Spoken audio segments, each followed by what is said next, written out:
Hello, Tim here from the Media Bunker. This is a response video to Toddy Walnuts to congratulate him on 1,000 subscribers.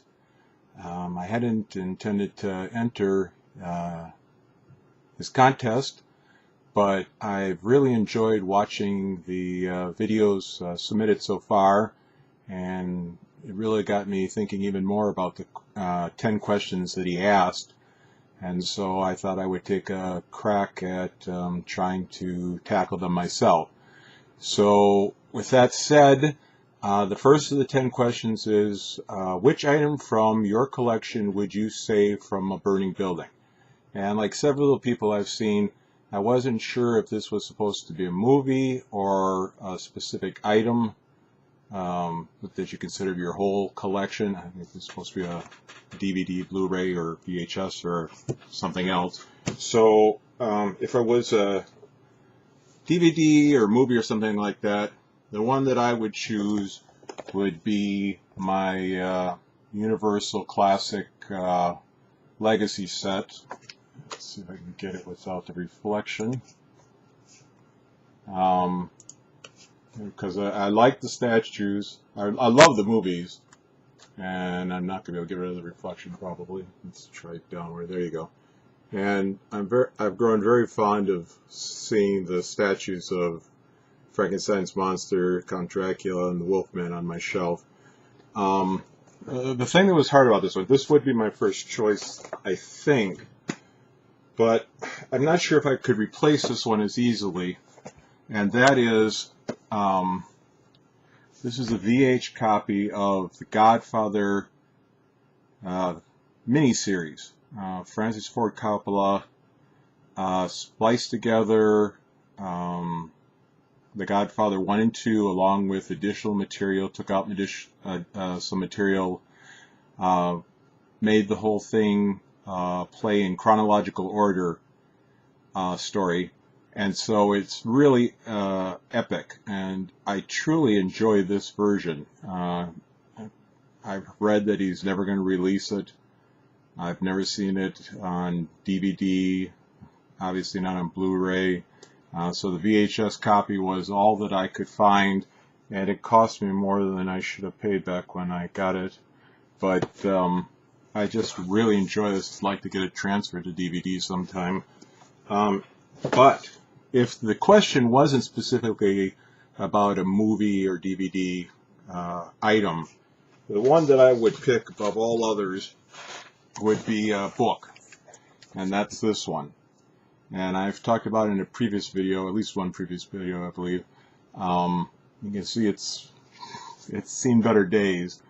I started loving horror films as a very young child. And luckily I had my father at least, who supported me. The thing that first really drew me in was a magazine called Famous Monsters of Filmland. And he bought me my first subscription to that. And in the back of the magazine they sold things, and among those were books. So I knew there were books about horror movies out there. And one day we were visiting my relatives in Wisconsin. We went to the bookstore and found this book, and he bought it for me. So that's why this copy would be what I saved. This was a gift from him, and it had a major impact on my life, along with Famous Monsters and my dad himself. This is my newer copy of the book, and it's a pictorial history of horror movies, and it's by Dennis Gifford. And to this day, I think is a very well written and very well illustrated book, and is a great intro to horror films. And I highly recommend it. But this is the copy that I cherish, that I've obviously read over and over again. And this would be the item that I save because it has a lot of fond memories for me of an otherwise not so great childhood, other than I was very blessed with the parents that I was given. Question 2 was, if you were stranded on a desert island and could only bring 3 movies with, which would they be? That one I had to do a little thinking of, because I have lots of films that are, I'm lousy at ranking films as far as favorites or anything like that. But there's a lot of films I love that I've watched quite a few times, and so you'd think they would be the obvious ones. And I've watched all these quite a few times too, but these are the ones that came up as the three that I finally decided on. The first one was, I wanted something with adventure, something lighthearted, something that I loved, and so that would be The Adventures of Robin Hood with Errol Flynn. This movie, it's perfect as far as swashbuckling films go. I mean, you can't have a better villain than Basil Rathbone, or a better hero than Errol Flynn. And then you have a great supporting cast. I mean, just a wonderful supporting cast, wonderful music, excellent direction, wonderful script. So this would be one of the three. Second is, I'd have to have a comedy, and this one I'm pretty sure is going to really reflect, so I'm going to pull it out of its, and that is, that's going to reflect too, Monty Python and the Holy Grail. This is a film that I can watch over and over and over and have watched over and over since it first came out. I'm a lifelong Dungeons and Dragons player, and I think anybody who plays role-playing games, especially fantasy role-playing games, almost in every gaming session, if the situation pops up, somebody's going to quote something from this movie. But there's just so many wonderful scenes, so much just silliness, and I never fail to laugh no matter how many times I've watched this so far. So this would make being stranded on an island very, very bearable, I think. The last one is probably my all-time favorite film. I've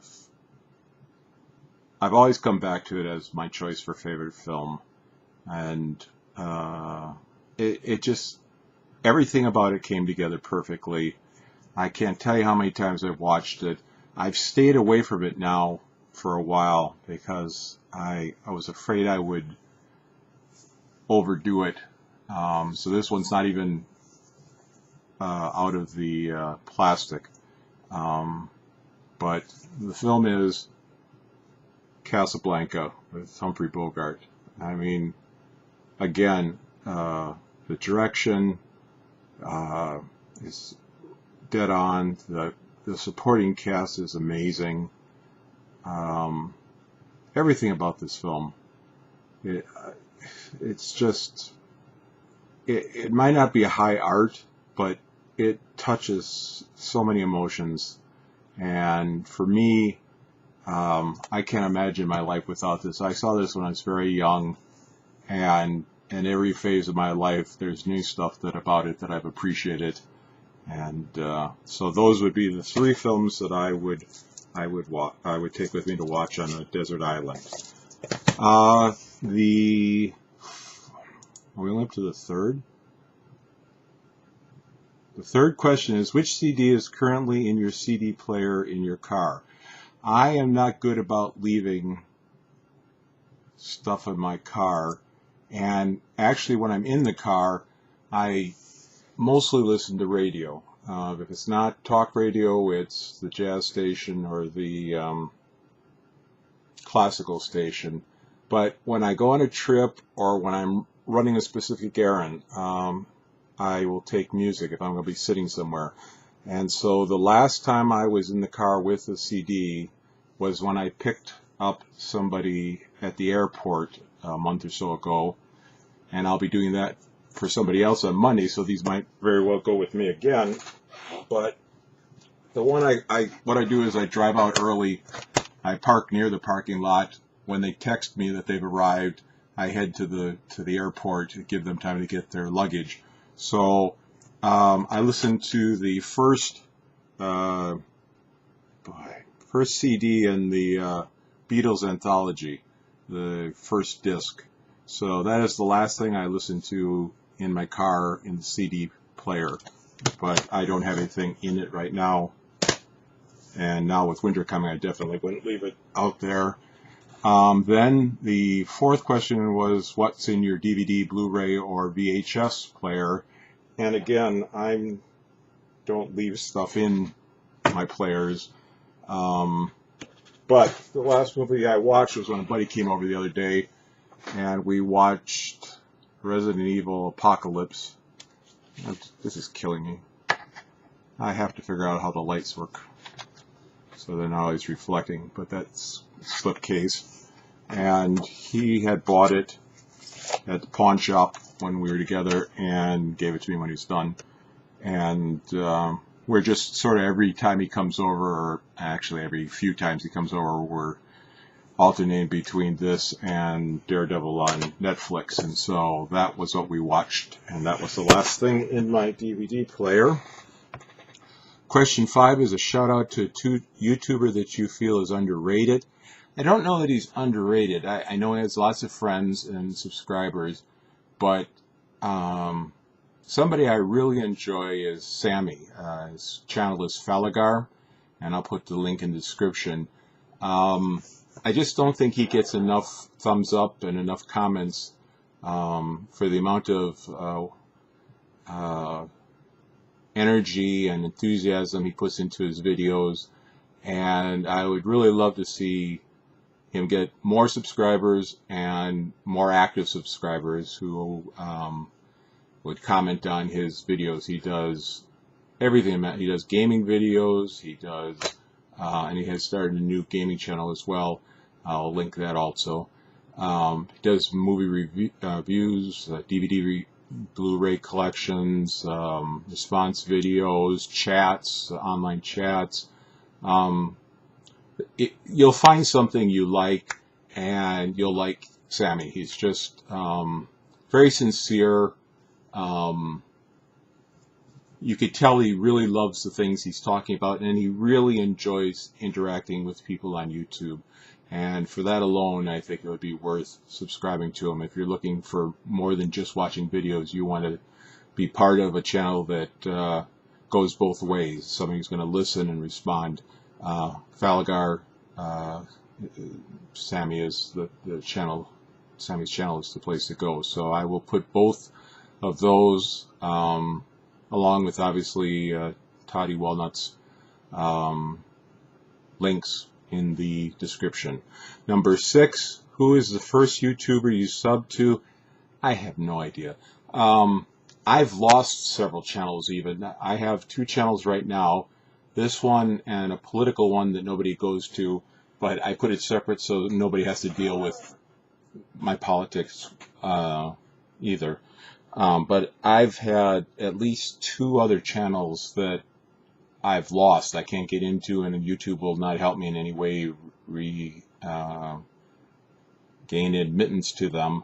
So I think the first one I ever had was Small Press Fan, and that was over 9 years ago, and I just don't remember.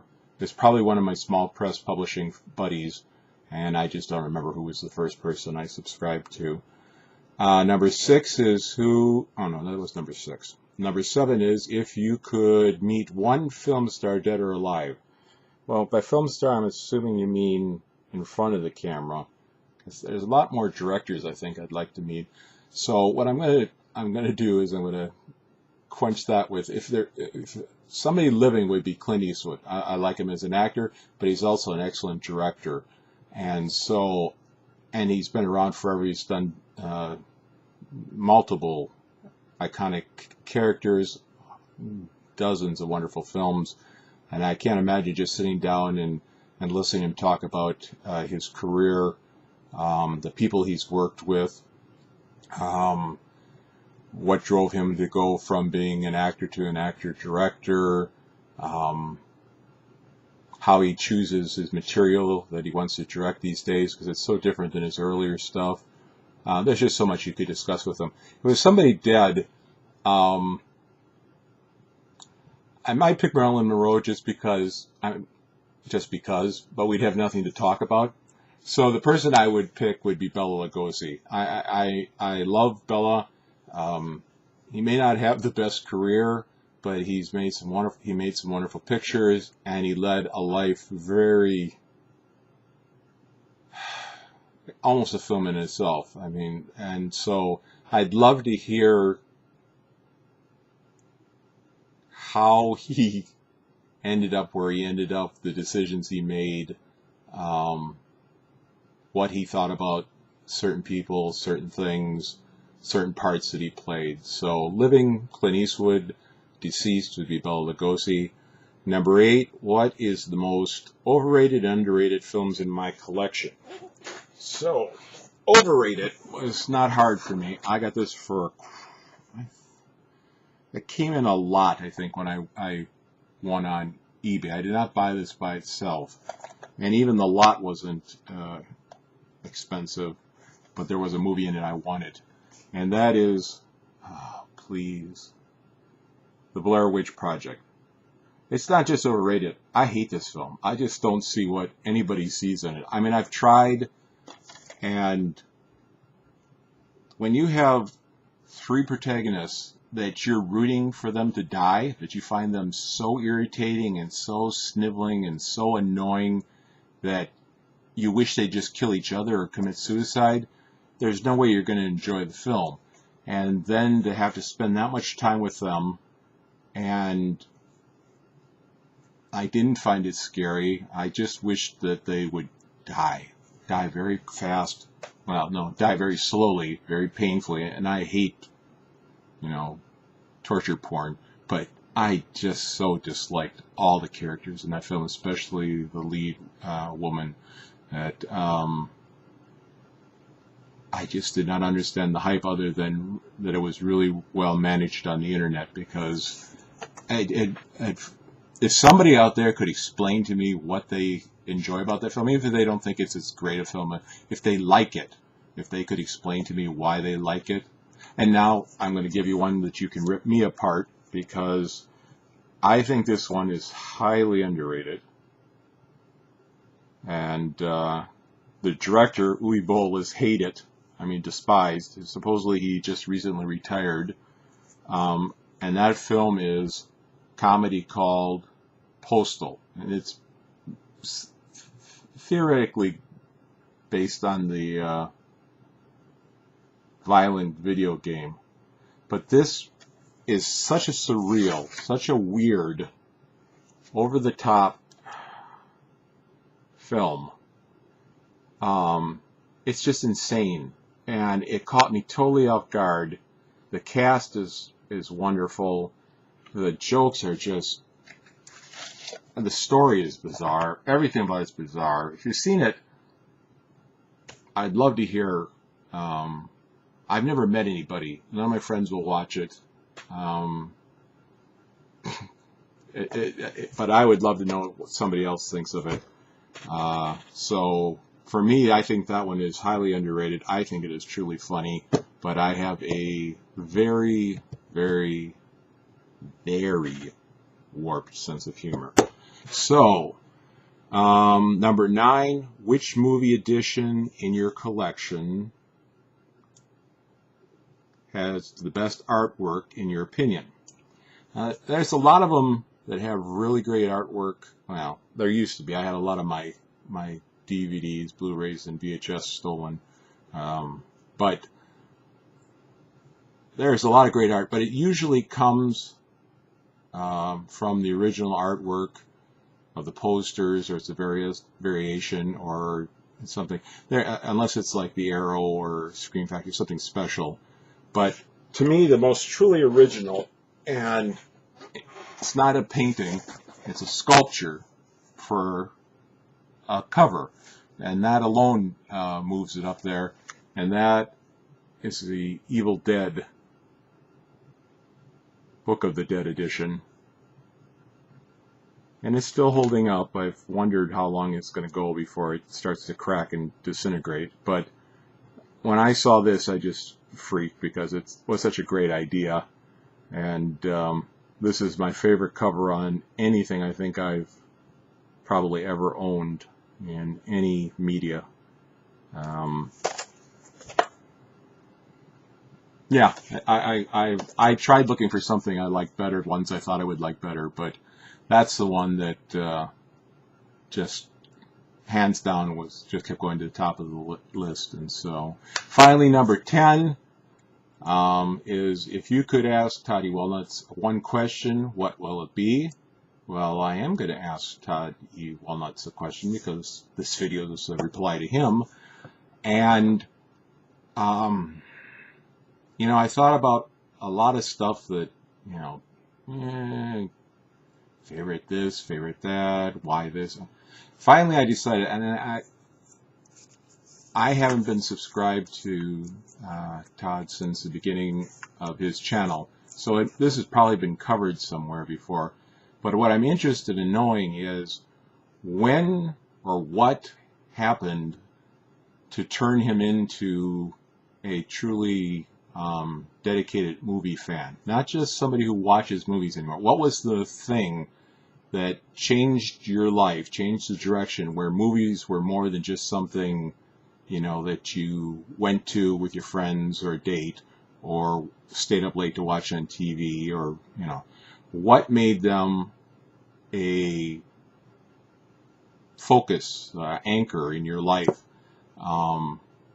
Was it just happenstance, or was there an event? Was it gradual? Was there an epiphany? I'm always interested to find out how people got hooked on the things they really care about. So that would be my question. And with that, I've done all 10. Good luck to all the other people who have subscribed or have submitted videos. I've watched every one that's come out so far, and I plan on watching the rest. There's been a lot of interesting answers. If you aren't familiar with Todd's channel, again, I'm going to put it in a link in the description. And if nothing else, go check out this video, the contest video, just to see the responses. I think everybody really was thoughtful in their answers. And look at the video of the prizes, because Todd has been beyond generous in the prizes he's offering in this contest, and anyone who wins is going to be very blessed. So thank you for that. With that, good luck on the next 1,000. I'm sure it will happen. And take care, stay safe, and God bless. Thanks. Goodbye.